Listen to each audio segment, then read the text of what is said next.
Novembro Azul, campanha de conscientização e combate ao câncer de próstata. Nosso convidado, o Dr. Matheus Brandão Vasco, ele que é urologista e andrologista, vai falar sobre essa doença que acomete milhões de homens todos os anos e também os avanços com a cirurgia robótica. Tudo bem, doutor? Tudo bem. Eu agradeço o convite para a gente discutir sobre um assunto, abordar sobre uma doença, no mês ainda que é referência ao combate que a gente tem em relação ao câncer de próstata. Muito obrigado. Nós que agradecemos, doutor, nos receber aqui no seu consultório para falar de um assunto tão importante, uma campanha extremamente importante, né, para a população masculina. Para começar, doutor, vamos falar um pouquinho sobre os avanços, né, daqui a pouco das cirurgias, mas começa falando um pouquinho para a gente da próstata mesmo, por que que acontece essa doença e o que está sendo feito todos os anos para estar conscientizando os homens. Quando a gente vai, referenciar ao próprio mês que nós temos de novembro, a grande importância é entender que esse mês de novembro é uma conscientização para a população masculina relacionada às doenças que a gente tem para a população masculina.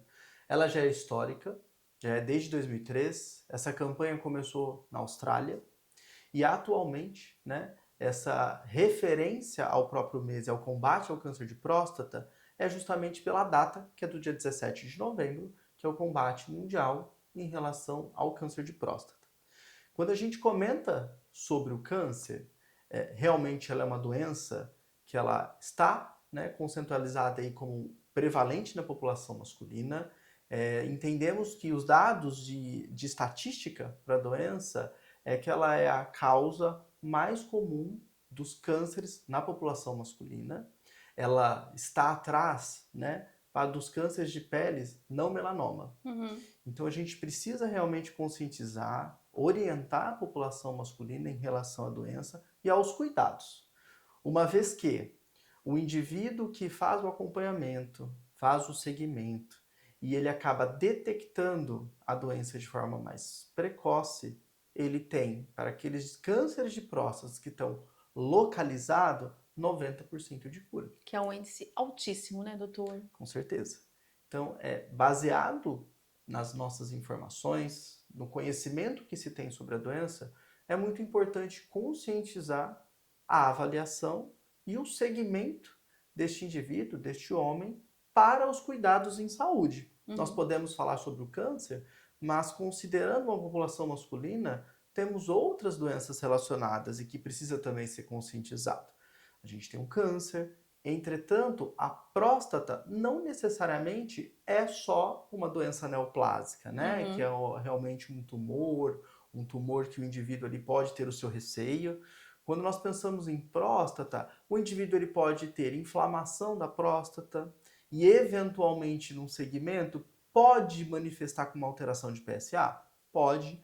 E ele pode estar diante de um quadro de uma prostatite, que é uma doença inflamatória, Uhum. infecciosa, que às vezes vai necessitar de tratamento com antibiótico.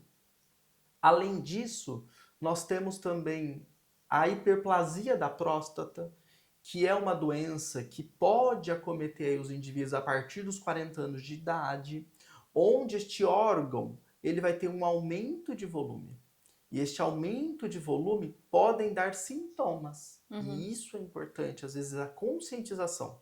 Porque sintomas podem estar presentes mais frequentemente na doença que tem hiperplasia.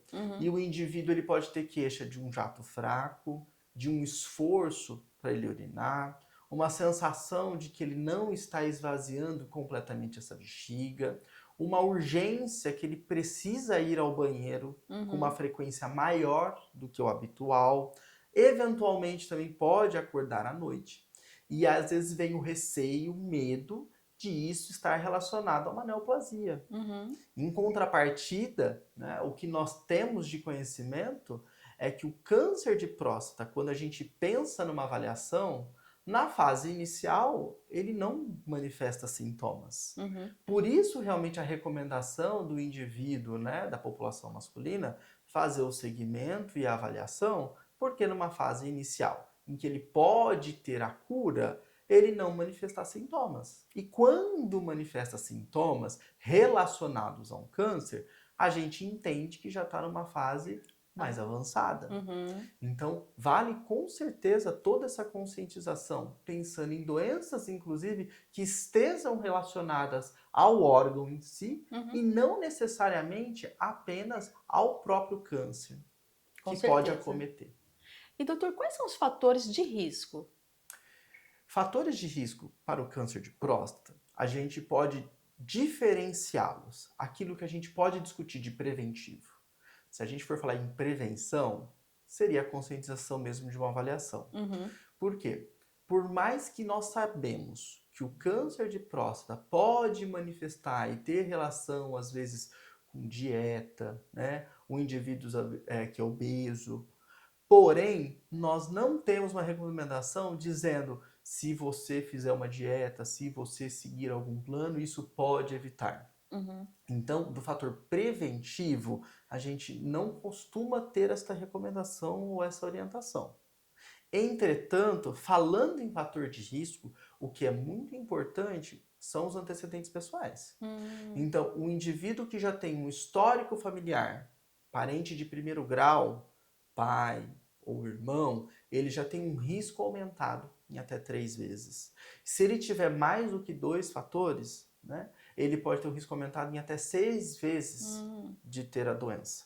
Então, isto é um fator assim muito importante para o indivíduo se conscientizar e, inclusive, procurar a avaliação do médico e também passar essa informação para o médico, para o profissional de saúde, Uhum. sobre esse fator que ele tem familiar, que é importante. Além dessas informações, quais são os exames principais que o doutor pede para poder avaliar esse paciente? Quando o indivíduo ele tem manifestação de queixas, inclusive de sintomas, a gente com certeza também acaba solicitando um exame de PSA, até mesmo um exame de ultrassom. Pensando numa avaliação da neoplasia de próstata, esses exames eles podem nos auxiliar, principalmente aí pensando em detecção é o PSA Uhum. e nós temos ainda a recomendação pensando em detecção o toque retal Uhum. ou o exame dígito retal, que é um exame físico, que é uma avaliação física em que a gente faz, né, no indivíduo para realmente perceber se vai ter alguma alteração na próstata. E vale a pena mencionar até mesmo o porquê a gente acaba realizando esse exame de toque. A maior parte dos indivíduos, quando vão ter a doença neoplásica, né, o câncer de próstata, ele acomete mais a zona periférica. E a próstata, ele é um órgão que está ali abaixo da bexiga, ela compõe a uretra, né, por onde sai a urina do indivíduo que vai ter a micção, né, que vai urinar, e ela também ela repousa sobre a região do reto.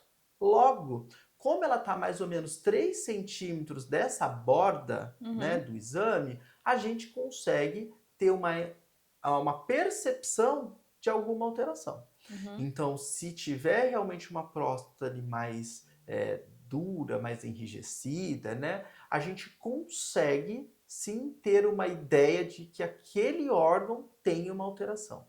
Por isso deste exame, que pode ser desconfortável, às vezes o indivíduo ele vai realmente referir que tem um incômodo, entretanto, inclusive nesse exame, nós costumamos utilizar com certeza a luva, né, que é Uhum. um mecanismo de paramentação para avaliação física nossa, e lubrificação. Uhum. Então, usa um gel anestésico, orienta em relação ao posicionamento para ter menor desconforto e aí realiza o exame.